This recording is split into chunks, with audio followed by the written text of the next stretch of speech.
What's up, everybody? Welcome to another edition of The Breakdown. And now it's week 3, and like I promised you guys, the games just keep getting better and better. I've got more games to talk about. Man, last week was definitely a good week of football. I think I only got 3 games wrong, got most of my games right. The games I got wrong, I only lost them by a little bit. 3 points and 7 points. So wasn't too far off. And that Michigan-Notre Dame game came right down to the end.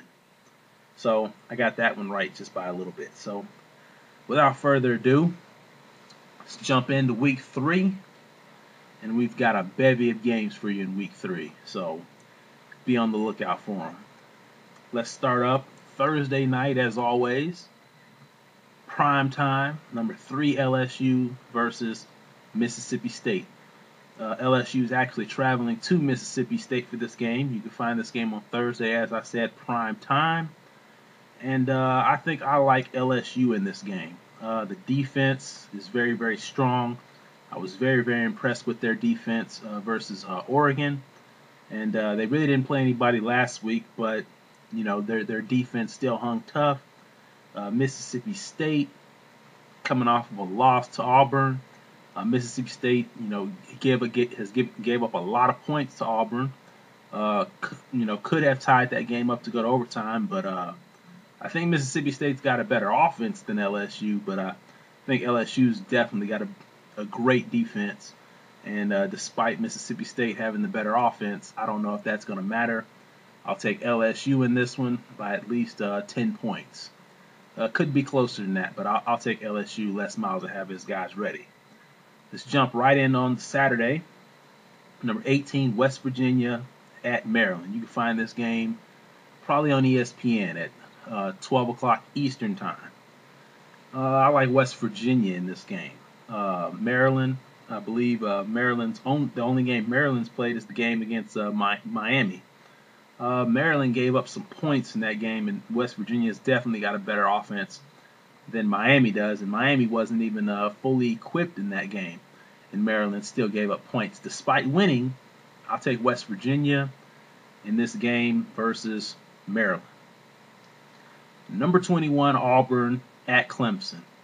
Seems I just keep talking about Auburn. I mean, even though I didn't talk about them the first week, a lot of people feel like Auburn should have lost, but you know what? They didn't. They won, and a lot has to be said about that, because this is a team that's, really breaking in a lot of new players. Barrett Trotter has done exactly everything, he is needed to do for them to win.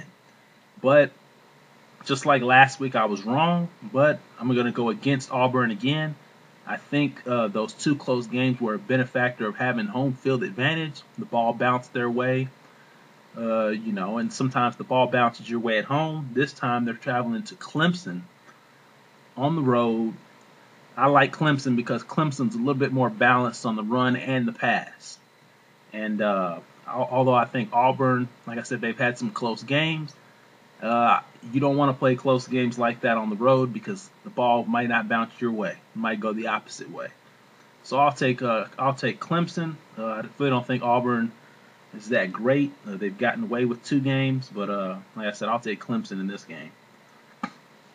And you can also find that game at 12 o'clock Eastern time as well. I believe probably on ESPN, ESPN2. 3:30 Eastern time. Washington at Nebraska. These 2 teams played twice last year, and Nebraska won the first meeting in a blowout, and then the second meeting, Washington won in the bowl game. I believe it was the Holiday Bowl, if I'm not mistaken. This time, Washington travels to Nebraska after Nebraska traveled to their place. Nebraska, I told people that they're going to lose about 4 games when Big Ten play starts, and if giving up 29 points to a Fresno State isn't an eye-opener, then, right now, my prediction could be looking good if you're giving up points like that to a Fresno State team at home. But anyway, they're playing Washington. This is one of the games that I had Nebraska winning at the beginning of the season, and so far from what I've seen, I think Nebraska wins this game. Washington gives up 29 points a game. They've given up an average of 29 points a game throughout the first two games. They really haven't played, premier teams, and they're giving up those kind of points. So, Nebraska's a lot better than the two teams Washington has played, and they've given up points to those teams despite winning. Washington gives up too many points for my liking, and I'll take number 11 Nebraska. But don't be surprised if Washington can put up points the way Fresno did. And don't be surprised if Washington's in the game through halftime. But, like I said, I'll take Nebraska to win the game, and that's all that matters. Michigan State at Notre Dame. Notre Dame's had a tough one. A very, very tough outing. I like Tommy Rees. I like the future of Notre Dame. Tommy Rees definitely gives them a better chance to win than Dane Christ. But once again, they're going up against Michigan State. They are at home in this game. You can find this on NBC at 3:30 Eastern Time as well. And they're going up against Michigan State, who's got Kirk Cousins, and they've got two running backs who average more than 4 yards per carry. Edwin Baker and Levon Bell. These guys come at you as the 1-2 punch. And I think not Florida State. I think Michigan State's got more weapons. Now, Notre Dame, like I said, I think Tommy Rees gives them a better chance to win with him to go along with Michael Floyd, but Michigan State's just more powerful. Michigan State's got more skill. Skills pay the bills.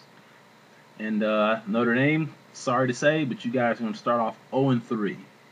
So I'll take number 15 Michigan State in that matchup. Tennessee at number 16 Florida. This is Charlie Weiss is down there as the offensive coordinator.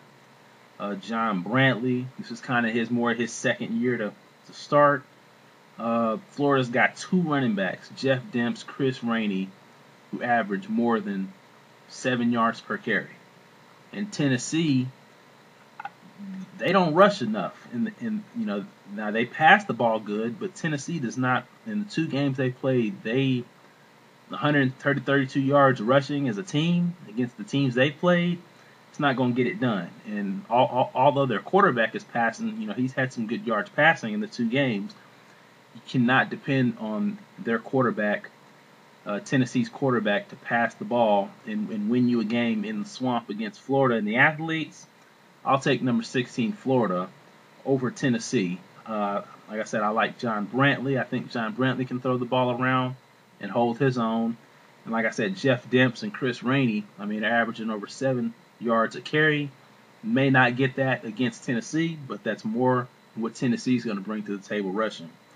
So I'll take Florida over Tennessee. Catch that game on CBS at 3:30 Eastern Time. Another game on 3:30 Eastern Time. It's either going to be on ABC or ESPN, just probably depending on where you live. Number 23 Texas at UCLA. Texas has benched Garrett Gilbert, and I can say it is about time because they probably need to do that last year. That probably would have set them up better going into this year if they had done that last year. But anyway, not here to bash one player or another. Texas, they're going to start Case McCoy, but I believe David Ash, I believe, is their second string. They're going to rotate both of those guys. UCLA, not for sure if Kevin Prince is going to play. UCLA is coming into this game 1-1. Texas is barely coming in at 2-0. Probably can say they should have lost to BYU, don't know, but they ain't hung on and won. But I like UCLA in this game. You could call it a revenge game for Texas, but Texas, although they did show some heart, they're going to play two quarterbacks who have never played on the road before. This could be a tough road game for Texas. Expect this to be a defensive battle. Do not expect UCLA to put up the points that they did last year against Texas to do it again this year. But I like UCLA in this game. Texas is playing two quarterbacks. Ash comes in more for the running plays, And we just don't know how good McCoy is yet. I mean, I guess we're gonna find out. But I like UCLA in this game versus Texas. I mean, BYU. I mean, I don't even know how good BYU is, but I mean, Texas they're not that great this year. Young team, young quarterbacks, and like I said, neither one of these guys have been on the road before. And like I said, even if you don't put them in, you got to go with Garrett Gilbert, and we know how that works out. So, like I said, I just don't like Texas in this game, and I'll take UCLA. Ohio State at Miami. All the trouble that Ohio State's been through, and they barely beat Toledo last week, I believe it was. But I believe they were just overlooking Toledo and looking at Miami. I think I'm gonna take Ohio State in this game. Ja'Cory Harris is, I believe, set to start for this game, but I never thought Ja'Cory Harris was that great anyway. Miami still got a lot of troubles down there in South Florida. And I'll take Ohio State in this game. I just don't think Miami's that great. I mean, they just didn't impress me versus Maryland, although I did pick them to win. I'll take Ohio State in this game. More skills. Skills pays the bills. And now the game of the week, the game that has been talked about for weeks and weeks and weeks and weeks. Number one, Oklahoma travels to Tallahassee to take on Florida State Seminoles. Florida State getting a lot of hype by the media. They're ranked over Oklahoma State and Texas A&M. In my opinion, I don't know why they're ranked over those guys when those guys had just as much coming back as Florida State did. I feel like the media sometimes feels like they have to put a Florida team in the top 5 or 6, and I feel like that's just what they've done with Florida State. EJ Manuel, everybody talks about what he can be, but what he is he throws an interception just about every game, and you can't. And all it takes is for one interception for Oklahoma, and you're not putting yourself in a good in a good situation. So I think Oklahoma wins this game. I think Florida State's probably a good year away from being a real contender. I think Florida State is got a lot of media hype. Just based off of what their name is, and they had a good season last year, but they just haven't. I just don't understand how you can finish the season number 18 or something and come into the season ranked ahead of two teams that have the same guys, A&M and OSU, who have the same guys that they had last year, and you have the same guys, and they were ranked higher than you all last year, but now you're ranked higher than them. So I think the media tries to hype up Florida State a little bit. I don't think OU will handle them the way they did last year, but I think OU's got enough to go in there and pull out the win. And those are my picks of the week. So what do you guys think about my picks? I've laid it out to you.